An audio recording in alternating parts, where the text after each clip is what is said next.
కొత్త పాస్బుక్ వచ్చింది కేసీఆర్ వచ్చినాక పట్టా పాస్బుక్ వచ్చి నాకు రైతు బంధు పడ్డది. ఇక ఆ తర్వాత ఏమైందంటే మళ్ళీ కరోనా వచ్చరికి ఎటు పోవద్దు అన్నారు.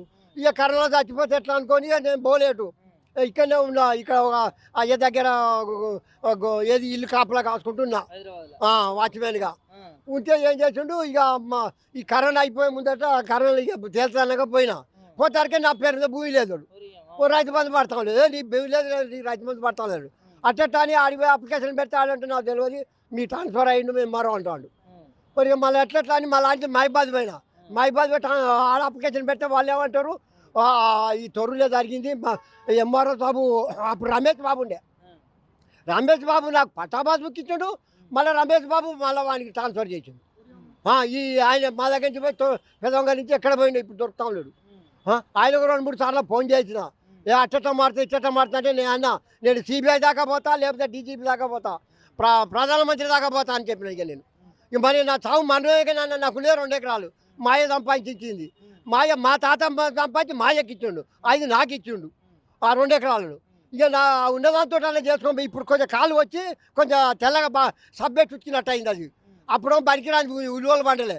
ఇప్పుడు కాలు వచ్చడానికి అది మంచి భూమి అని వాడు కంప్లైంట్ చేసి నన్ను ఇబ్బందులు పెట్టుకుంటే నన్ను చంపుతా చేస్తా నీ ఈ భూమి కాడికి వస్తే చంపుతా అంటాడు. చంపుతానంటే కూడా 2 సార్లు ఎఫ్ఐఆర్ చేయించిన వాని మీద. వాని మళ్ళీ ఫోన్లో కూడా తిడతాను. ఆ ఫోన్లో తిట్టినా కూడా రికార్డ్ చేయించిన అట్ట కూడా రికార్డ్ చేయించి ఎఫ్ఐఆర్ చేయిస్తే వాళ్ళు మళ్ళీ ఇప్పుడు ఏమంటారు పోలీస్ స్టేషన్లో ఎఫ్ఐఆర్ చేయించి ఆ ఎఫ్ఐఆర్ కాపీ కూడా తీసుకొచ్చి ఇక్కడ వీళ్ళకి కొట్టించిన. అది ఎస్పీ గారికి పంపినాం. మెసేజ్ వస్తుంది, నీకు మాట్లాడుతుంది. ఈయన మెసేజ్ వస్తే వచ్చి మాట్లాడుతున్నా. వాళ్ళు ఏమన్నారు మీకు ఎస్పీ గారు నీకు ఫోన్ చేస్తాడు, ఫోన్ చేసి నీకు న్యాయం చేస్తాడు అని అన్నారు. ఇంతవరకు అయితే న్యాయం అయితే రాలేదు నాన్న, ఇప్పుడు ఇంతవరకు ఏం రాలేదు.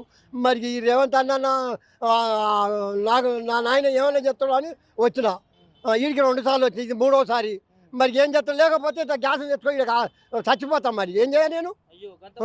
మరి ఏం చేయాలి నాన్న? ఇప్పుడు తిరిగి ఆత్మతాను, మోకాళ్ళ నొప్పులు అయినాయి, చాలా బాధ అవుతుంది నాన్న. ఏం చేయాలి చెప్పు? ఇక చచ్చిపోతే అయిపోతే రేపంటే అన్నం తినకుంటుంటా కథ ఇంకేంది.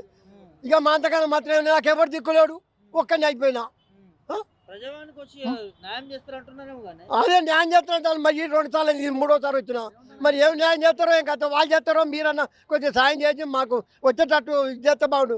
ఆ రేవంత్ రెడ్డి దగ్గర పోదామంటే నాకు అసలు ఫోన్ ఇస్తాం లేరు. అయితే ఆయన దగ్గర పోయి కాలు పట్టుకొని నాయనమ్మ నాకు ఈ సంగతికి ఇట్లా పరిస్థితి అని చెప్తామంటే ఏది లేదు. మరి అటువంటిప్పుడు నాకు కొంచెం న్యాయం చేసి నా బాధ్యత మంచిగా ఉంటుంది కదా. అదే పెడితే మరి ఇంతవరకు నాకు ఏం చేస్తాను. 2 సార్లు అప్లికేషన్ ఇచ్చినా ఇప్పుడు ప్రతి మంగళవారం వస్తున్నా. ఇక మంగళవారం వస్తానా, వీడికి వస్తానా, మీతో మాట్లాడతానా, అలా వెళ్తానా పోతానా. వస్తుంది బాగుంటాను. ఇదే వస్తుంది అంటే ఇంకెన్నడు వస్తుంది నాన్న. వీడికి మళ్ళీ వానాకాలం వచ్చి సాగుకు దగ్గర వచ్చినాయి. ఇక అంతా మీకు ఏం లేదు నాన్న. ఇక మరి ఏం చేయాలి నాన్న? ఇక చెప్పు. ఇక మరి చాలు, ఇప్పుడు 70 ఏళ్ళకి వచ్చిన ఇక చాలు. మరి ఏం చేస్తాం? ఆ పేరాన్ని ఉంటుంది. మరి మరి నా భూమి గురించి ఏం చేయాలి చెప్పు నాన్న? నాకు మరి బతారు ఎవరు పెడతారు? నాకు ఎవరు పెట్టట్లేదు. నా ప్రాణం మీదకి వచ్చింది నాన్న. వాడు ఇప్పుడు ఇంకోటి మళ్ళీ ఈ ఫోన్లో కూడా ఉంటుంది. అది మీరు చదివితే కనుక దాన్ని ఒకసారి మీరు గుర్తుంటుంది. దాన్ని కూడా రికార్డు మరి అలా పంపిస్తే పంపింది. దాన్ని కూడా ఒకటి ఒకసారి చూడండి.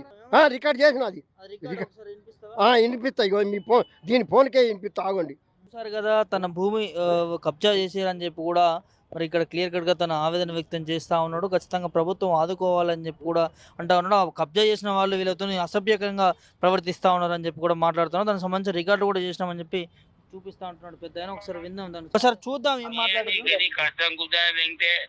డ్రామాలు చెప్పక నువ్వు చేసే పనులు ఏంటి? ముచ్చట్లు లేనిపోయిన పంచాయతీలు ఎవరు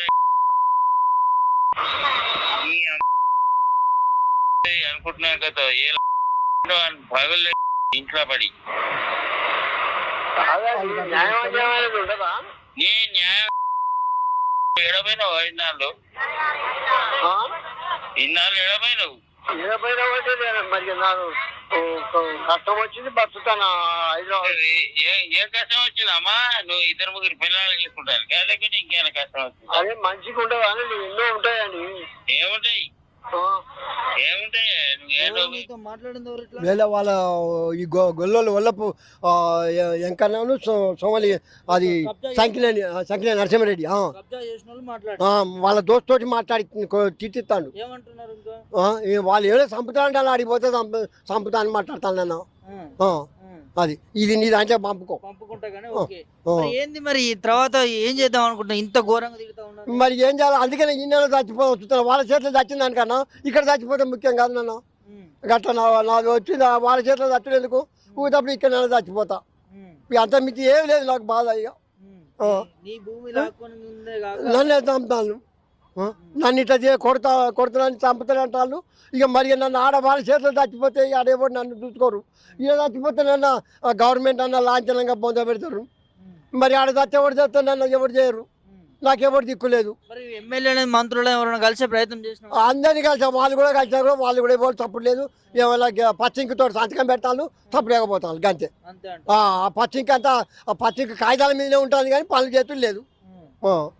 చూసారు కదా ఈ రైతు ఆవేదన. తను కొద్ది కాలంగా కరోనా తర్వాత మళ్ళీ అక్కడికి వెళ్ళి వ్యవసాయం చేసుకునే పరిస్థితిలో మరి తన భూమి కబ్జా చేసుకున్నారని చెప్పి కూడా క్లియర్ కట్గా తెలుస్తూ ఉంది. అక్కడ కబ్జా చేసుకున్న వాళ్ళని ఇదేంది దౌర్జన్యం అని అడిగితే మాటలు ఘోరంగా తిడుతున్నటువంటి పరిస్థితి. పెద్ద ఆయన ఒకసారి చూడొచ్చు, దాదాపు 70 ఏళ్ళ వరకు కూడా ఉంటాడు. మరి ఇలాంటి వారిని ఇంత ఇంత దీనాన స్థితికి తీసుకొచ్చి ఇలా మాట్లాడడం అనేది కరెక్ట్ కాదు.